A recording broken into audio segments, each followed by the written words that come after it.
Shalom, selamat pagi jemaat dikasih Tuhan. Kembali kita berjumpa dalam renungan pagi. Mari pagi hari ini kembali saya mengajak kita semua untuk merenungkan firman Tuhan. Supaya dengan firman Tuhan hidup kita akan terus dibangun. Dan kita pun akan semakin bertumbuh, diteguhkan dan dikuatkan dalam iman dan pengharapan. Karena firman Tuhan adalah kebenaran. Firman Tuhan sumber kekuatan kita. Firman Tuhan pedoman dan penolong bagi hidup kita. Bahkan firman Tuhan jugalah yang akan senantiasa menuntun kita dan menerangi setiap langkah hidup kita. Mari jemaat dikasih Tuhan, sebelum kita merenungkan firman Tuhan pagi hari ini, kita akan berdoa terlebih dahulu. Bapa di surga, kembali kami datang ke hadirat-Mu.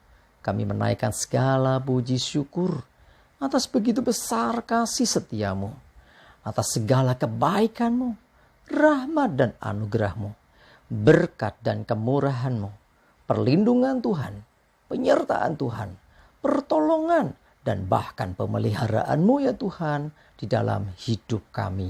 Terima kasih ya Tuhan. Dan pagi hari ini kembali kami mau merenungkan firman-Mu. Mari Tuhan Kau yang singkapkan dan nyatakan kebenaran firman-Mu. Dan Roh Kudus urapilah kami ya Tuhan.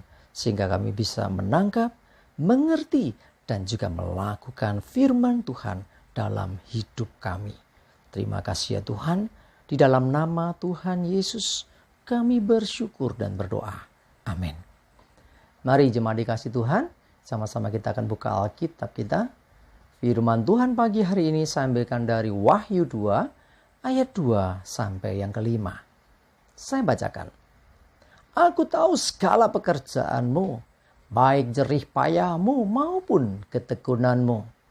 Aku tahu bahwa engkau tidak dapat sabar terhadap orang-orang jahat. Bahwa engkau telah mencobai mereka yang menyebut dirinya rasul, tetapi yang sebenarnya tidak demikian.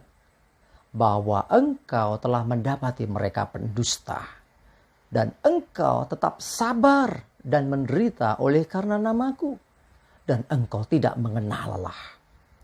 Namun demikian aku mencela engkau. Karena engkau telah meninggalkan kasihmu yang semula.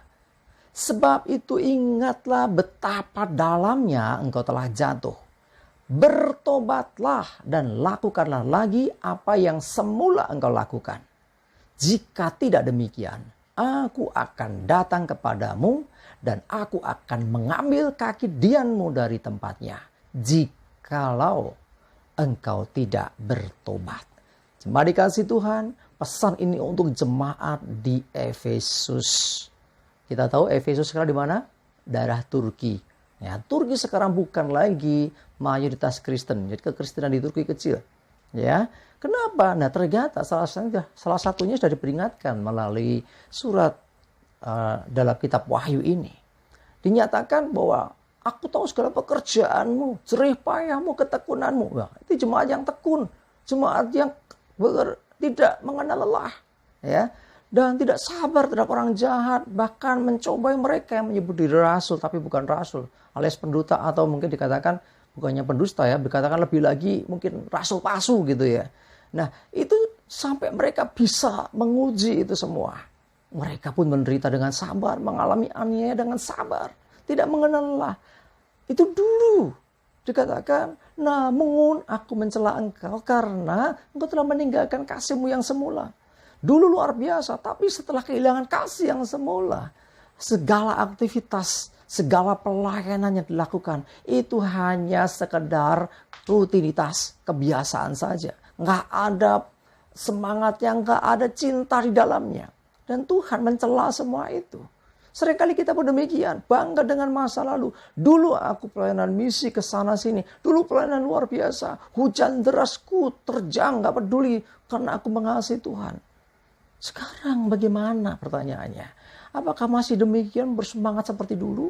Atau hanya rutinitas ya, ibadah, ya, komsel atau persekutuan ya datang kalau sempat. Kalau enggak ya bikin alasan lah, enggak enak badan, gerimis, Ya, ada saja alasan yang kita buat.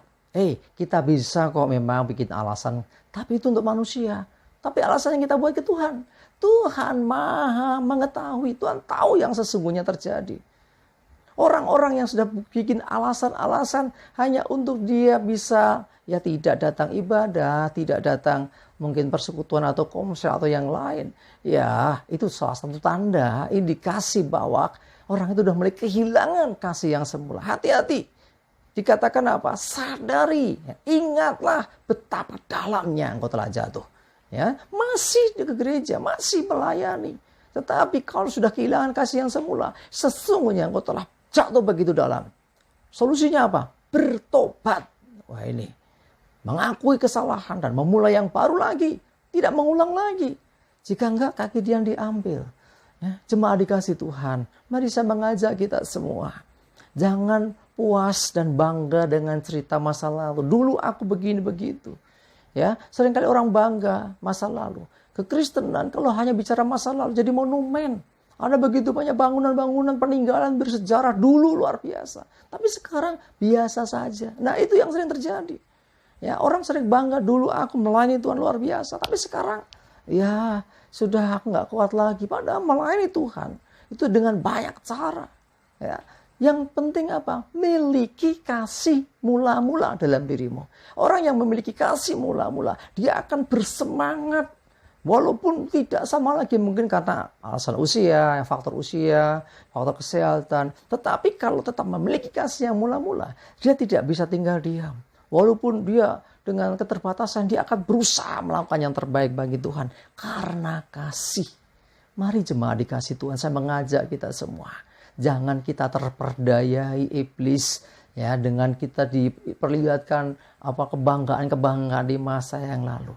Kebanggaan masa lalu tidak ada artinya kalau saat ini kita jadi orang-orang yang sudah tidak lagi melakukan apa-apa. Mari jemaat dikasih Tuhan, kembali miliki kasih yang mula-mula. Syaratnya apa? Caranya gimana? Bertobat, mengakui setiap dosa kita dan mulai lagi yang baru bersama dengan Tuhan. Buat sesuatu yang lebih luar biasa lagi. Ingat dasarnya, kasih yang mula-mula. Amin, kita berdoa. Tuhan terima kasih, kami bersyukur hari ini diingatkan Tuhan. Kami masih melayani, kami masih ke gereja, kami masih berdoa. Tetapi mungkin Tuhan, kami lakukan hanya karena kebiasaan. Itu karena kewajiban kami. Ampuni kami Tuhan. Hari ini Tuhan kami mau Tuhan membaharui diri kami. Kami mau kasih yang mula-mula kembali ada dalam diri kami. Sehingga ketika kami melayani, ketika kami berdoa, ketika kami melakukan segala sesuatu untuk Engkau Tuhan. Karena kasih. Karena kami begitu ingin melakukan yang terbaik buat Tuhan. Bukan rutinitas kami. Terima kasih Tuhan. Mohon pimpinan dan penyertaan-Mu atas hidup kami Tuhan. Sehingga apa yang kami kerjakan berkenan di hadapan-Mu. Terima kasih, kami juga menyerahkan hari ini segala aktivitas kami. Mohon pimpinan penyertaan-Mu Tuhan, jauhkan celaka dan mara bahaya.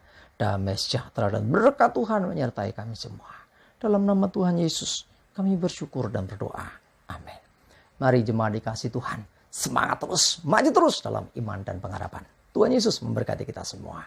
Amin.